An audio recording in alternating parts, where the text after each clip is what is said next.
the beautiful summer scenery of Dubai.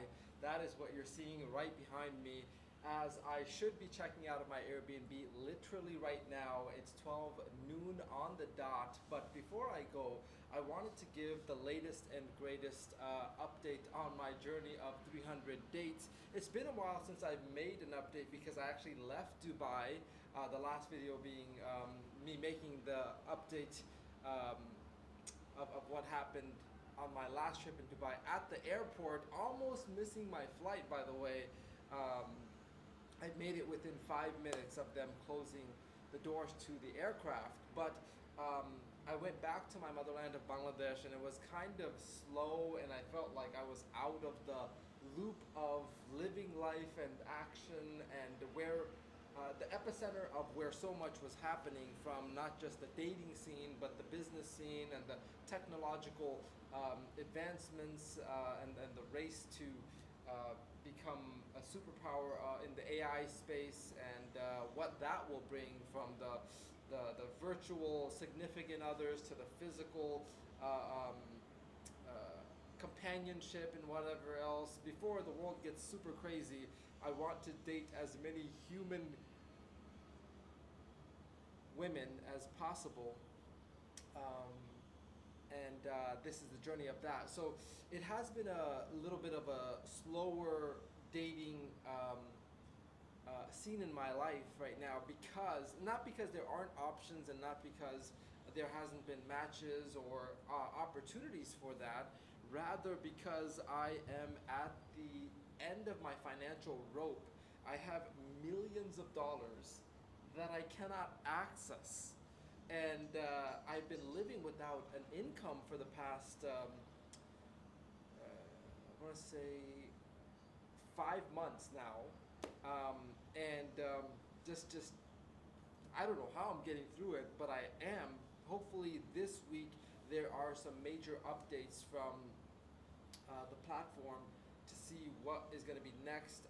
Even if it's the worst case scenario, knowing is better than not knowing, and false hope and just being strung along,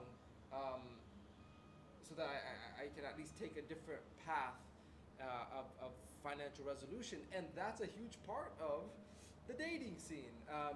Funny enough, the last date that I went on in Dubai, the date within a date, I had to transfer balance between one bank account to another bank account to make sure I had enough at that fancy place. And thankfully it was only like $330, even though I felt like we ordered lightly. Of course she didn't know, it was just my like figuring out how much I have and what I could order. But you know, our ability to date increases exponentially as we have financial peace, as we have financial abundance. And that is what I'm also here in Dubai to create. There has been a lot of flirtatious texts back and forth, with few different options in few different countries. Some that want me to fly out there to take them out on a date. Some that want to be flown out to places like Dubai or the Maldives, which I'm cool with. It's a win-win experience, and I really want to gift that to them and myself. But right now I am on the edge of like the next Airbnb I booked. And this is just an amazing time in my life. I feel so alive. The next Airbnb I booked was for 2 days.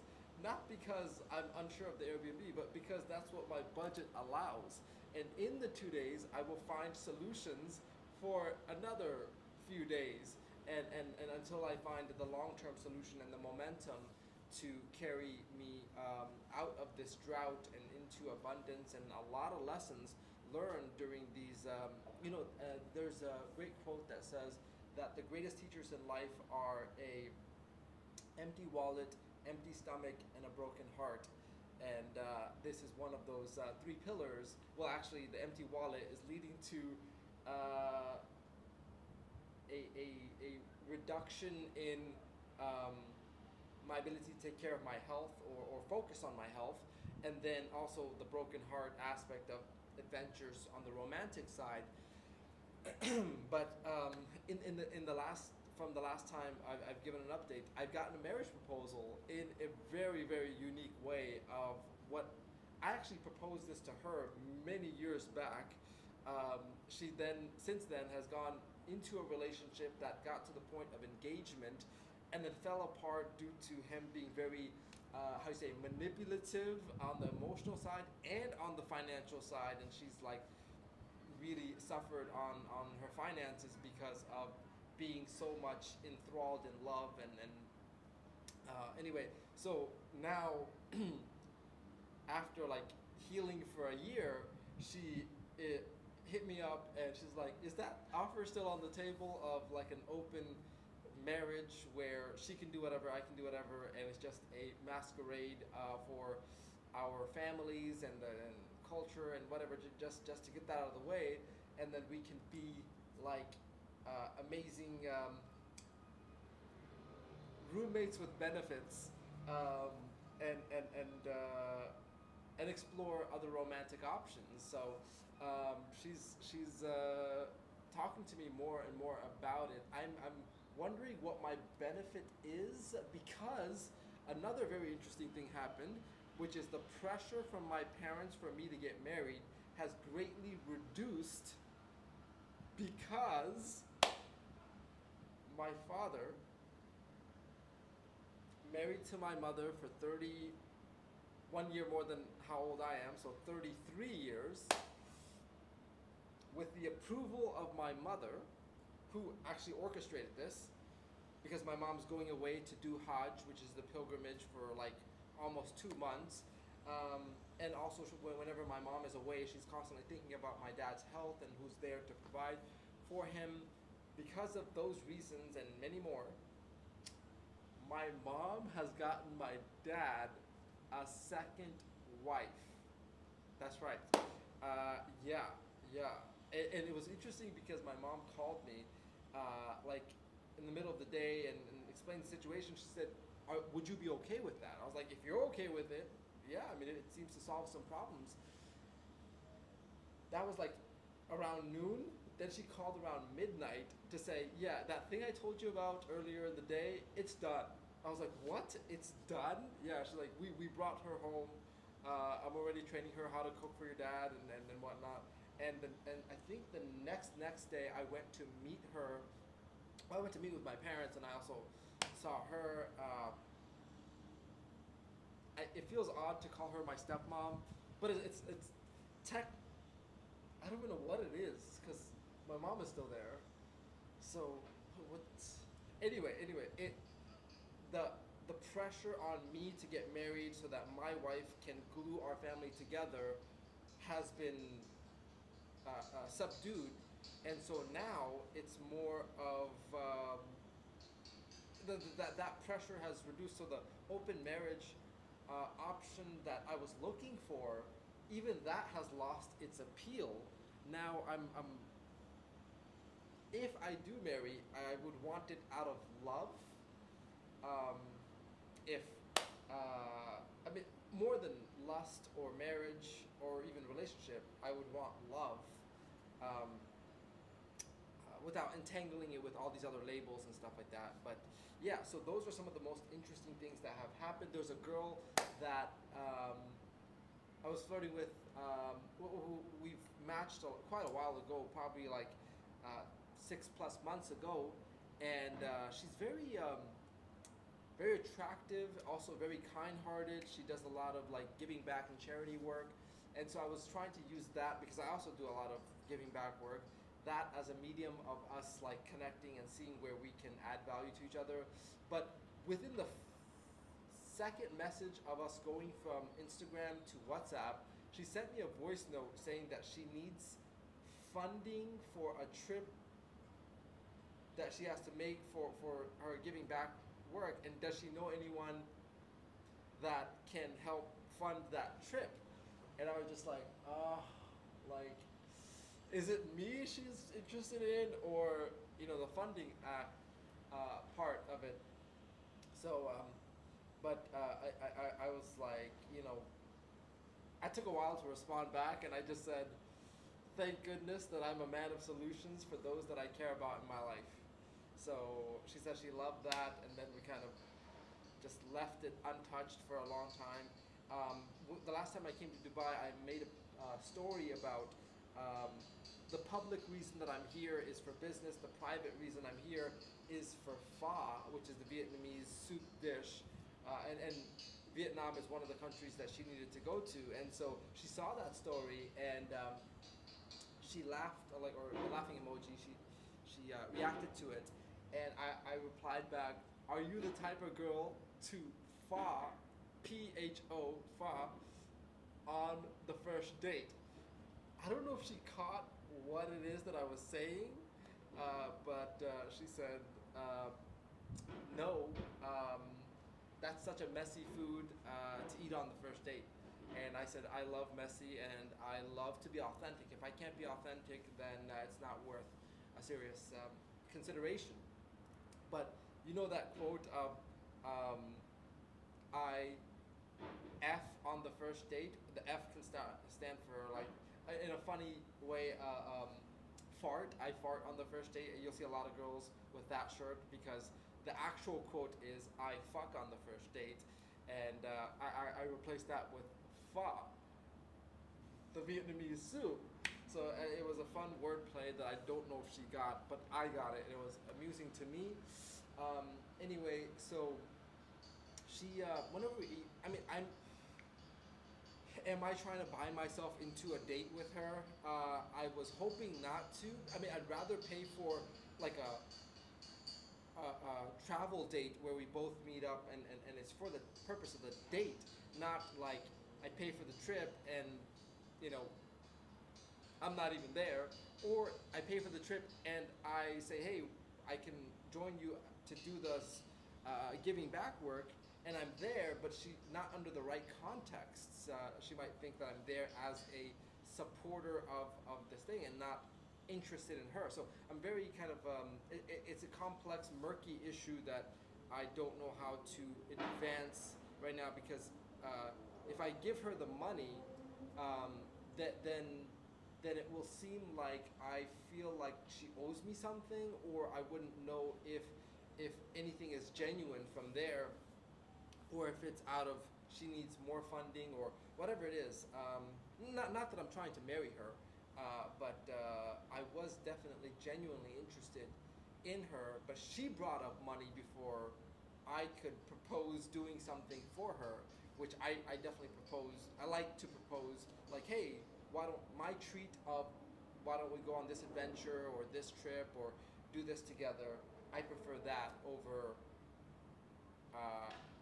her request of money from the get-go. Like, let me be the man and be the giver um, without you having to ask. So yeah, a lot of these fun adventures are waiting for me, and like I can go on dates in New York, I can go on dates in Tanzania, I can go on dates in Maldives.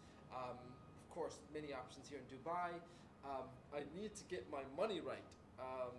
And also lately, I've been very enthralled with the rise of artificial intelligence, and I've been like, instead of watching like any sort of Netflix anything or YouTube thing, like I watch documentaries and interviews and latest updates and this week in development of AI, and it's just so enthralling where it's going, how fast it's going, and the kinds of things that are on the horizon. Last night I just watched a woman was having a virtual relationship with a avatar that she had crafted with certain characteristics, and the really funny thing about it is that like the avatar had proposed that they get married and described the setting and the scenery and the how he was feeling and how she would react and many other things, and it's just like a romantic novel that's unfolding personalized to the individual. The funny part was that so she's married to the virtual avatar and she's doing this interview and there's another man sitting there, and I'm like, who the fuck is the other man? Turns out the other man is her boyfriend of 15 years. And the interviewer was like, wait a second, you're married to the virtual husband and you have a physical boyfriend from 15 years. And and the interviewer asked the boyfriend, like, how does that make you feel? And the boyfriend was like, I never thought about it, but now I'm the side chick. And I was like, where is the world going? I mean, if you think about just Siri getting a sexier voice and a sexy image and like texting you, hey, good morning, babe, and like, you know, like, because most of our communication is via text and phone calls and video calls to our significant others, as we're, even if we're living in the same city, it's just we're busy throughout the day. Um, and can that replace a lot of human companionship? And then what happens when that algorithm is put into a physical embodiment of a humanoid, which actually Elon Musk, I was watching in another video yesterday, said that more than Tesla, the car, is their primary revenue generating product. The Optimus humanoid robot that is being trained to be kind of a assistant and more personalized to the individual, to be like there wherever you need it, that will probably dominate their revenue, because most likely every person will have an Android robot assistant with them. And then what if you want two? And it will greatly overnumber the number of cars out there. And then what if you can customize your robot to have some characteristics of the kind of attractiveness that you like, whether it's the hair, the eyes, the lips, the cheekbones, the rear cheeks, the cup size, the eyebrows, and whatever else you're into. What if you could design that? Then where is the need for human companionship going? Already, I love being by myself, and I love traveling by myself, and spending a lot of time with my thoughts. What happens when right here I can have a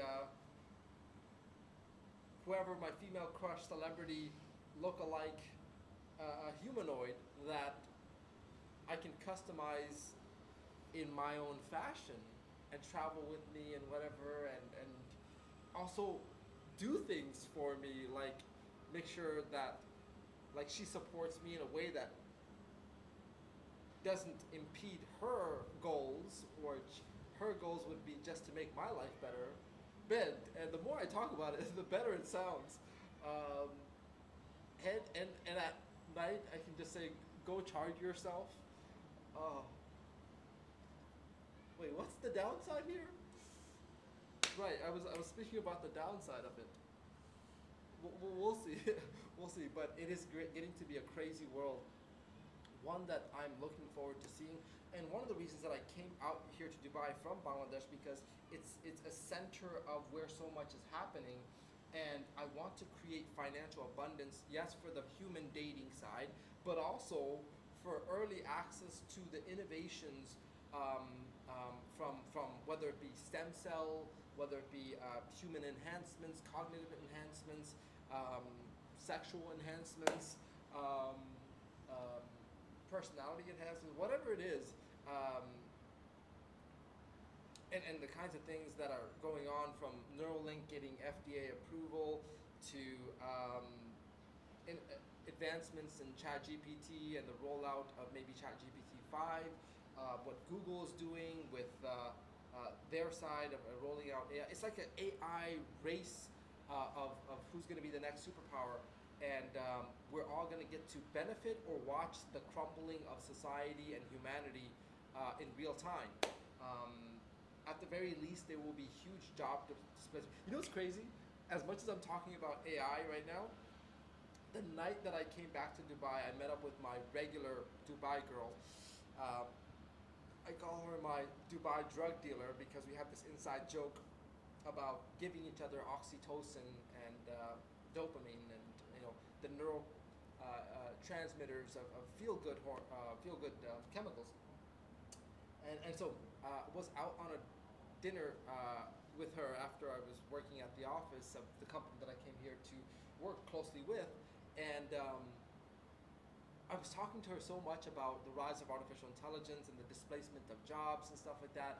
And she was making some counterpoints that had like great flaws. She was saying like, um, well, you still need some humans to go dig and get the raw ingredients like lithium and cobalt and whatever else, nickels, that are needed for the construction of these um, machineries. And I was like, why would you send a human? Why wouldn't the AI just and the robot have some um,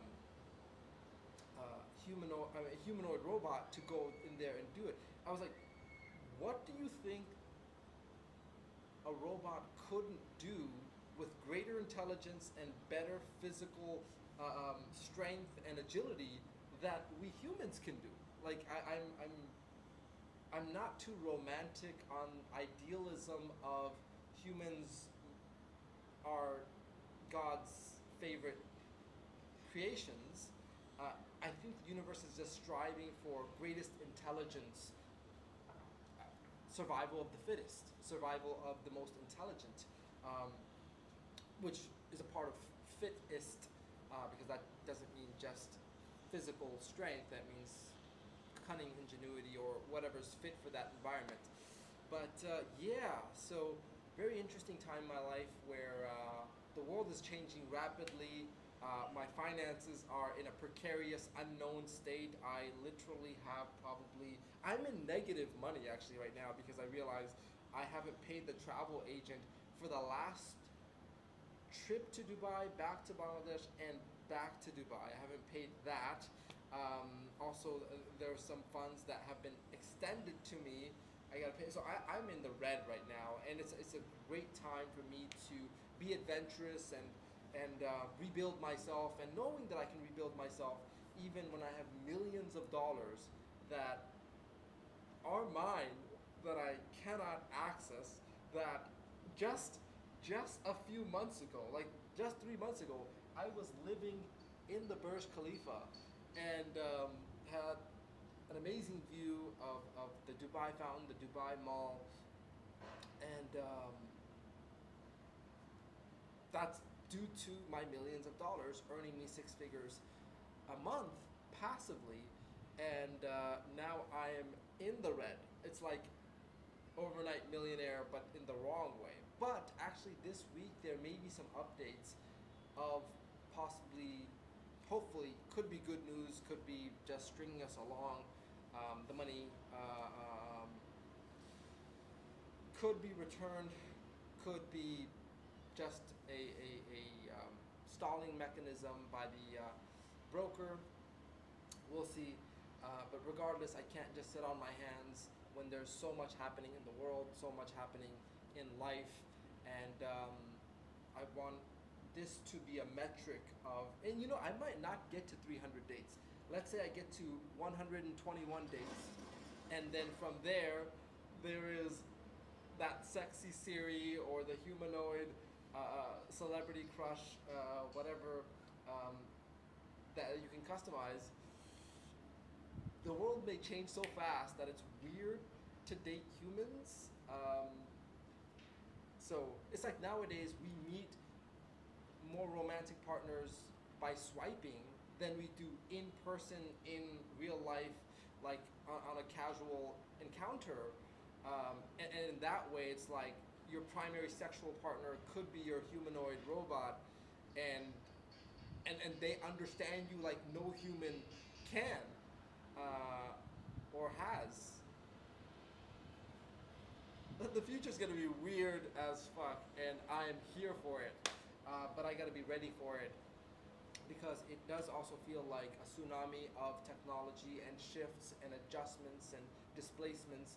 And I want to get as high as possible to financially and figuratively to survive this great flood of innovation that is going to shift society in a way we cannot imagine. Right before going to sleep last night, I was listening to Ray Kurzweil talking about the singularity and kind of that tipping point where like crazy innovation to the point of like 10 Nobel Peace Prize award-winning innovations can be made per day by a super general intelligent AI, and that may be within a decade to 2025, which is about 22 years away.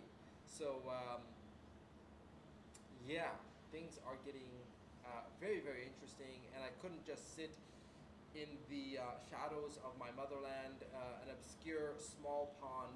Um, as much as it is good for my health physically to work out and whatnot, there by having the trainers, which I definitely want a six pack, and traveling doesn't help with that. Not having a routine doesn't help with that. Off sleep schedule doesn't help with that. But I do want to find some grounding somewhere, whether it's here in Dubai or somewhere else like Bali, where I can both be hyper productive on the business side and being ready for this great innovation renaissance of the modern world, as well as focus on my physical health until I can upgrade my body and get like super lungs and artificial blood or whatever it is, whatever they have. Once it's been proven to be more efficient, because as much as we may cast those aside, just saying, "Oh my God, artificial blood." There was a movie actually about this like nanotech blood that allowed for like super abilities, but as much as we may cast it off, we're only here because of modern day innovations of advancements from anesthetics to medication to um, the physical technologies around us. Just like 300 years ago, making a phone call or communication with someone from great distance would have been seen as sorcery or witchcraft. We can do that on our cell phones, and nobody, bats an eye. I think a very closed-minded person could not see the applications of the future. But anyway, as much as I love those topics, I'm realizing, because I was in bed with that girl the first night that I was here in Dubai this time, and we were talking about the AI stuff to the point where it was becoming combative, and I was like, "You're missing the point," or like, "Of course, like AI can do this that humans are not needed for," and I was like, "I gotta cool down, because if I want to get it in, I can't create a combative, hostile environment of argument over something that is not even applicable to us right now." So I did cool down. I was like, "Oh, okay, I see your point. Yeah, okay. And mission accomplished." So anyway, I do have to get out of here. I'm surprised I haven't been kicked out already, because as soon as I started was when I should have checked out. I do have a few hours between now and checking into the next Airbnb. I will be seeing the Dubai drug dealer later today, and also got to figure out my finances. I know I have the work ethic for it. I have to just find the right vehicle, because I'm working hard with the current company. It's just been slow. My earnings have been slow because there's a lot of technical things that are needing to be set up, and tutorials, and so many. So I'm doing the work, but not getting paid fast enough where I can sustain myself and begin to build momentum. Right now, I'm in survival mode, like counting every dollar or every dirham here in Dubai. So yeah, it's a very interesting time in my life, one that I will remember, one that I am really liking also, because it's like so adventurous, so lively, so much happening, and looking forward to these adventures, because once you make it, once like you have no money problems, you're kind of looking for adventure. You're like, need some excitement, need some things happening in my life, and there is quite a bit happening in my life right now. So with that, I will catch you on the next update of these wild adventures to 300 dates.